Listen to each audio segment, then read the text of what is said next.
Hey, what's up, Knife Tube? Today we're going to talk about a true classic knife with a tremendous amount of heritage and an interesting story. And that would be the Japanese Higo Nukami. In my opinion, what is one of the best drop it in your pocket, ultra simple utility knives that you can buy today. It is just pure utility. That is what this knife is. This right here is one of the ones in blue paper, laminated blue paper steel. Absolutely fantastic. Pure utility is what this knife is. It's simple, it's not offensive, it's reliable, and it just makes for an excellent, ultra simple tool. You have laminated steel, or sanmai, whatever you want to call it. You have a soft jacket steel, and you have a core steel of blue paper, Higonokami blue paper steel, at around 62 and a half HRC. Sorry, my cat jumped up on the table. Believe it or not, for simple tasks, actually pretty good edge retention from this stuff. Surprising, actually. It's a very clean, very pure carbon steel that can be run fairly hard.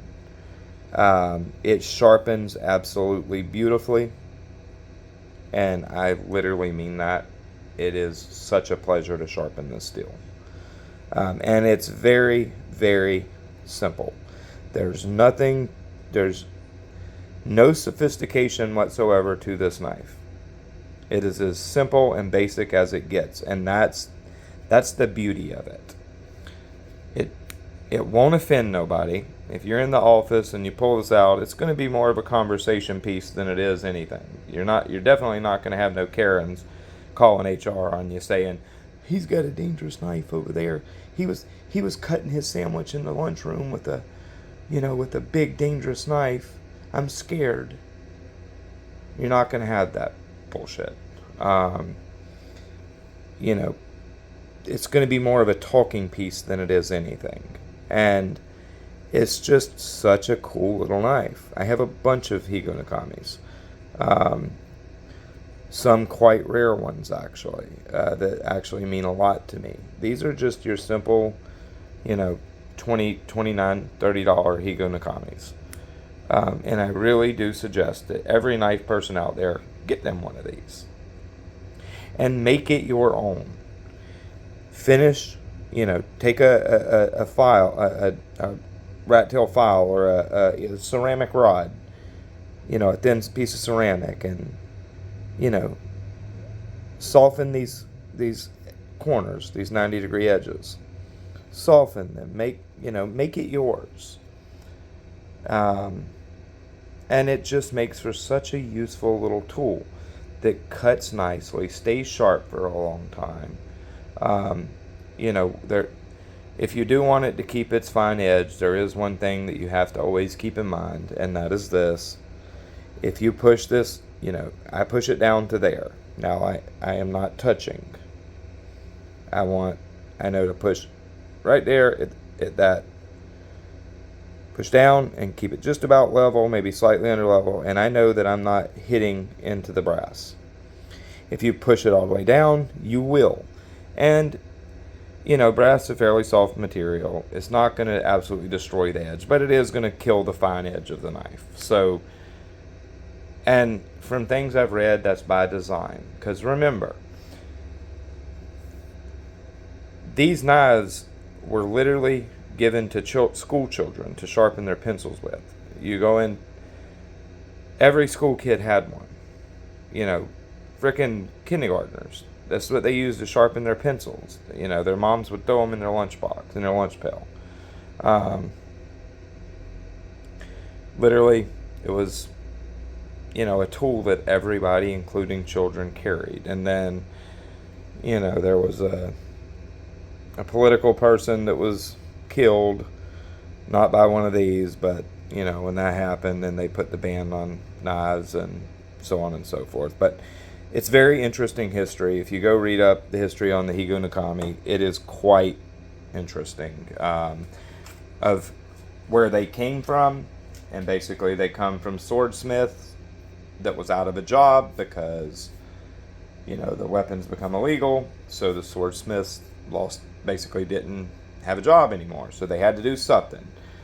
And that's where these come from. And they become incredibly popular. And it was kind of a quintessential piece of everyday life for pretty much everybody in Japan. And then that politician got killed by a samurai, and basically got a sword shoved to him, and bam, no more. Not allowed to carry pocket knives no more. So, anyways, really interesting history. And, you know, true Higonokamis are supposedly made by one person. There's only one person that's, you know, allowed to make a true Higonokami, and that's going from, you know, many generations. It's a really interesting story. Go read it. If you're into knife history whatsoever, it's something that you'll get a kick out of it. It's an extremely interesting read. I should have took notes. I bet this is when I read that it's a long time ago, and I don't remember time frames. You know, circa whatever. But needless to say, it's interesting history, and very much a part of Japanese culture that, again, is quite interesting. However, they are very useful tools, just as they was in Japan that made them so popular and why everybody had them, including every school kid, just to sharpen their pencils with, you know, or open a lunch on, whatever. It was just, everybody had them. And it is exactly that now. It is a pure utility piece, and it makes for a damn good tool. And as long as you make sure you're not buying a China knockoff, if you're getting the real thing that's in blue paper steel, it's ran fairly hard, it sharpens beautifully, and it holds an edge quite good. Like, you know, if you're not just beating the hell out of that edge and you're just using it for general lighter tasks, it really is impressive how long that stuff holds an edge. You know, it'll stay sticky sharp for a long time, and it strops back amazingly well. You can't believe how good it strops back. It's just this stuff is Aogami Blue is such a sharpener steel. It's so responsive to sharpening, to any type of abrasive. It strops back beautifully well. And I do mean that. It is such a pleasure to sharpen this stuff. Yeah, well, and you know what's really cool about it? Once you get used to the opening method, and you've actually spent some time with it and got the knife broken in, you get how it opens. It's just so nice, so simple, so nice. I love these things. I really, truly do. I love them. And you don't got, it's a slip joint, of course, but your finger's on here. It's not going anywhere. And as long as you're using the knife as a knife, you don't got to worry about it anyways.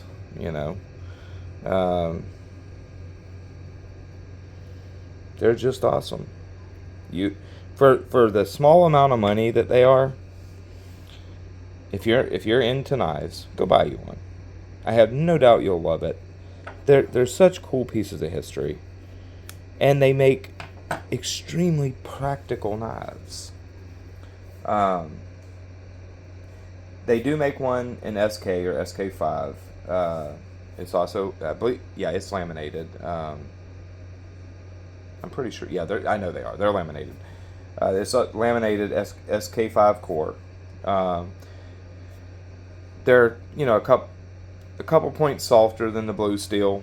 You're not gonna get that quite as nice a fine edge retention. It does sharpen very nice. SK is also a carbon steel. Um, that you can pick them up for around like $15-18 in the SK steel. My advice: buy one of each because they're just cool, and it's going to be like $45 for both of them. The mid size, the 100 millimeter size, I believe it's 100 millimeter. The medium size, that's the one you want to go with. The large is that's a big knife, so it may be too big for you to actually want to just throw in your pocket. But the medium size, it's perfect. It's just a perfect with slip, without a slip, doesn't matter. Throw it in your pocket. They're nice and tight, so they're not going to open up. That's not just going to open up in your pocket. That blade's in there, but yet once they're broken in, it's nice and smooth, opens up easily. But you don't really got to worry about it. I don't carry them in a slip. They just throw it in the left pocket. I almost always have one. It's either that or I have like a side junior on me, or one of these. Absolutely love them. And what's really fun is how you sharpen them. You can micro bevel them. I don't suggest that. You got a nice flat here. Simply, press that against your stone. Let's see. Basically, you're just going to hold this bevel flat against your stone. I'm not going to sharpen this one. It's brand new, but hold that flat against your stone. And you're just going to sharpen the knife. And then, once you've apexed, you raise a little burr, flip, do the same thing, raise a little burr.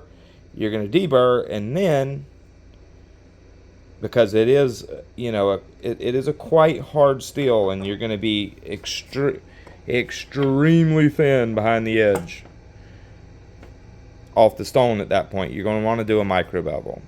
I set my micro bevels to about 14 degrees per side, and just do a light micro bevel on a ceramic.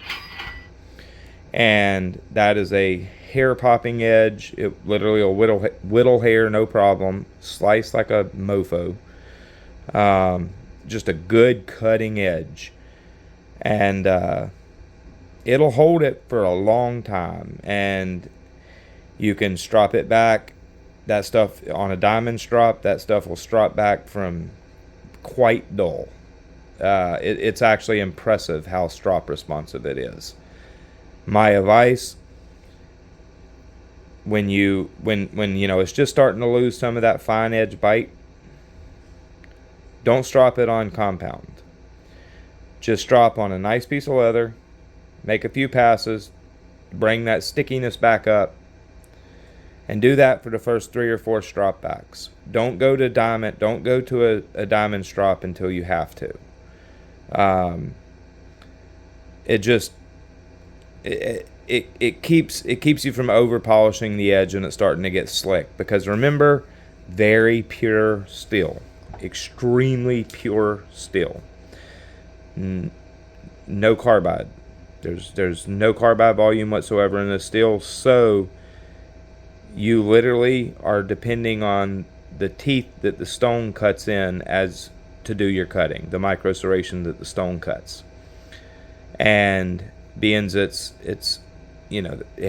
doesn't have a lot of wear resistance. So when you're working on that diamond strop, you will quickly begin to polish those teeth off, the little micro serrations. So go as long as you can without touching it to a diamond strop. Once it's starting to not come back to popping hair off of just plain leather, then you're going to need to move over to a diamond strop. Keep your passes to a minimum, just 2 or 3 passes, maybe 4 or 5, depending on where it's at. Like say you're going to make 2 or 3 passes on 3 micron or 5 micron. That, as long as the edge isn't just absolutely gone, that's going to absolutely bring it back to popping hair. A few passes and you'll bring it right back to literally hair popping, hair whittling sharp. That's just how this steel is. You want to keep the minimum amount. They're finally coming, Clay. I'm really sorry about that. My son is sitting in his freaking chair doing his schoolwork, and he was asleep, and he's sleep talking. Anyways, that was odd. He just I don't know. Boy's completely asleep. And not that he wasn't doing his work. He did his work. He's done with his work. He's been in school since 6 a.m. So homeschool. So anyhow, keep the stropping on abrasives to a minimal. You want to make as few passes as possible. That's going to get you the longest life out of that edge before it starts to get overly slick. Also, my advice is do not strop it less than 3 micron. The finer the compound you go, the more you're going to polish those teeth off.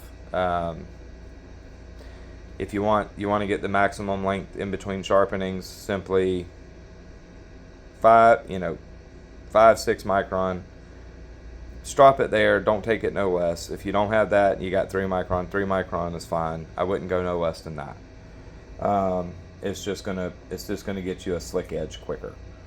But yeah. Anyways, I will say one thing. This steel is ran pretty hard. Keep that in mind. We've never tested these, but we've never put them on an indenter, so we don't know exactly where they're at. But by feel off the stones, how they feel and sound on the stones, I would put these at somewhere in 62 to 63 range. They are pretty hard. So you do got to be careful with what you're cutting, and especially with side loading. You will chip this stuff. That's why a micro bevel is a must. A micro bevel on this is an absolute must. You will absolutely, if you just take it straight off the stone, you will 100% have microchipping instantly. First thing you cut a piece of cardboard, you're going to get microchipping. Set a micro bevel on it, it's beautiful. You're ready to go. You're going to cut for a long time for you. Anyways, just keep in mind that it is quite hard steel, and it's a very simple carbon. It's not an ultra tough steel by any means. So you definitely want to keep that. You want to keep that in the back of your mind. You don't want to be cutting things that are. You don't want to ram this into a staple cutting down cardboard. You will definitely knock a little notch into it if you do, micro bevel or not, doesn't matter. It's a hard steel. It's a hard, very simple steel, and that's just part of it. So keep that in mind. If you do proper strop maintenance, don't overstrop it to slick it off. You will get many strop backs in between sharpenings before the knife begins to get slick. Yeah, awesome knives. I love them. Check them out. If you pick up, if you're only going to buy one, definitely get the blue steel version. It is definitely a superior knife. Definitely, absolutely superior edge retention. Or do what I suggest and buy one of each. You're going to pay about $45 for one in blue paper and one in SK5 or SK. And enjoy them and use them. They are made to be used. They are, once you get used to having one like in your left pocket as a secondary carry, it is such a convenient little knife. I love a Sidebuster Junior, or like a bullnose in my, a GEC bullnose in my left pocket is my traditional carry. I love them. Carry for many, many, many, many years have done that. However, I believe I enjoy the Higo Nukami more. And over the past probably 5 years, I would say that I probably carry a Higo Nukami in my left pocket more than I do a Sodbuster Jr. And I carry, and I love the Sodbuster Jr. But this is just such a cool, fun little knife, and it cuts so good, and it definitely holds an edge better than like a true sharp stainless or Case's carbon. Their old chrome vanadium stuff is a little better than their carbon as far as edge retention, but this absolutely will outcut, no doubt about it, will outcut that old Case chrome vanadium.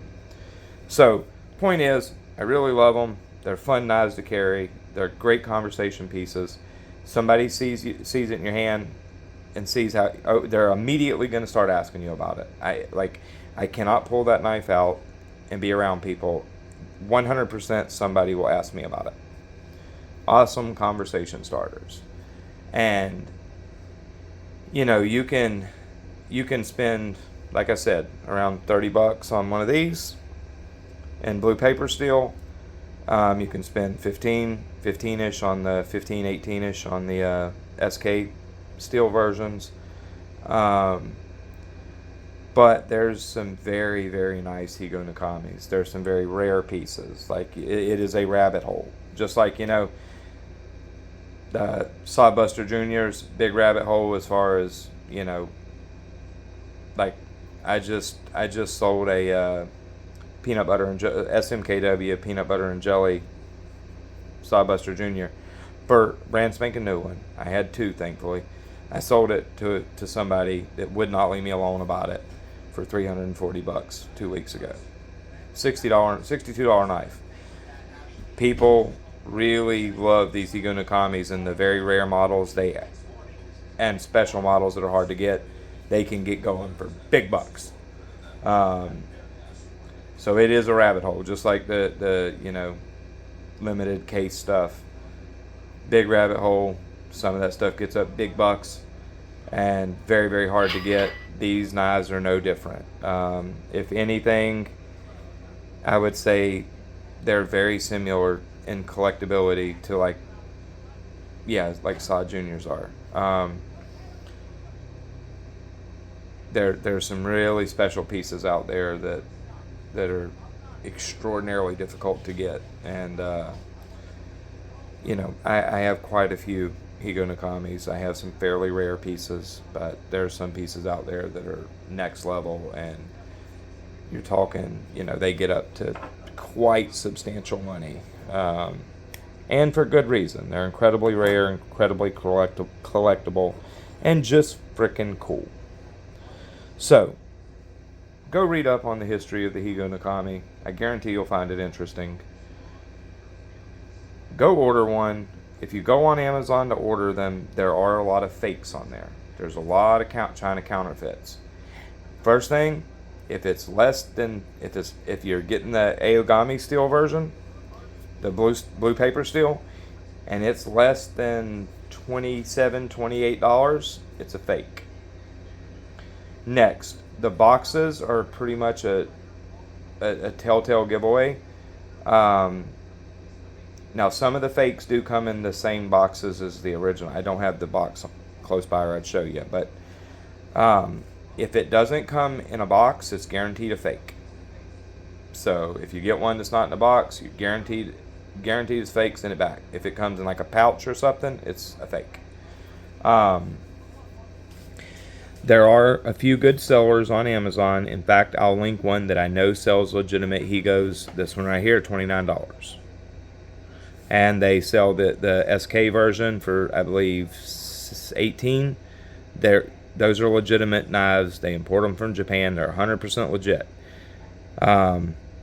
Just be careful and don't think, oh, look, I found one for $16 in the blue paper steel. That's a fake. The fake should be, the real one should be right around $30. So I'll put a link in the comments of one that a seller who I bought quite a few from. I know 100% they are definitely legitimate models. Yeah. I'll put it in the comments. You'll be good to go. Order from them. $29, get you a badass knife. Alright guys, 25 minutes of rambling. Go read up the history on a Higonokami. Even if you don't buy one, go read up on it. It's cool history. Alright guys, talk to y'all later.